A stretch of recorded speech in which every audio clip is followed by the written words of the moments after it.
వివాదాస్పద నేతగా గుర్తింపు తెచ్చుకున్న రఘురామకృష్ణంరాజు మరోసారి వార్తల్లో నిలిచారు. 2019 ఎన్నికల్లో వైసీపీ తరపున నరసాపురం ఎంపీగా విజయం సాధించిన రఘురామకృష్ణంరాజు గెలిచిన కొద్ది రోజులకే ఆ పార్టీకి వ్యతిరేకంగా మారారు. కొన్ని సందర్భాల్లో ఏకంగా సీఎం జగన్ పైనే ఘాటు విమర్శలు చేసి వార్తల్లో నిలిచారాయన.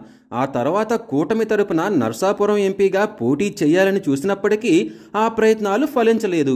దీంతో తెర వెనుక పావులు కదిపిన ఆయన ఎలాగైతేనేం టీడీపీ తరపున టికెట్ దక్కించుకున్నారు.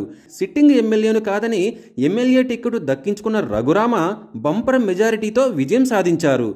కూటమి ప్రభుత్వంలో తనకు స్పీకర్ లేదా మంత్రి పదవి వస్తుందని ఆశించిన రఘురామకు నిరాశ తప్పలేదు. దీనిపై బహిరంగంగానే బాబుపై ఆయన విమర్శలు చేశారు. మొత్తానికి ఎలాగైతేనేం డిప్యూటీ స్పీకర్ పదవిని దక్కించుకున్నారు.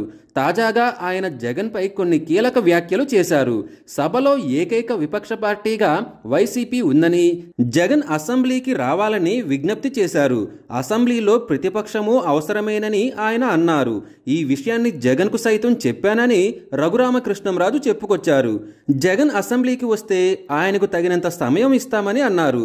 తనకు తగిన సమయం ఇవ్వరేమో అన్నది జగన్ ఆలోచిస్తున్నారని, ఆయన సభకు వస్తే ఆయన అడిగినంత సమయం ఇస్తామని రఘురామకృష్ణంరాజు తెలిపారు.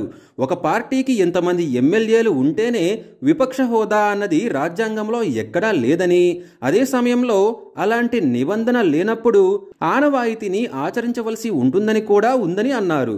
ప్రశ్నోత్తరాల నుంచి కూడా జగన్కి తగినంత సమయం మాట్లాడేందుకు ఉంటుందని అన్నారు. జగన్ అసెంబ్లీకి వస్తేనే బాగుంటుందని ఆయన తెలిపారు. మొత్తానికి సభలో విపక్ష పార్టీ వైసీపీనే అని రఘురామకృష్ణంరాజు తేల్చేశారు. మరి దీనిపై వైసీపీ ఎలా రియాక్ట్ అవుతుందో చూడాలి.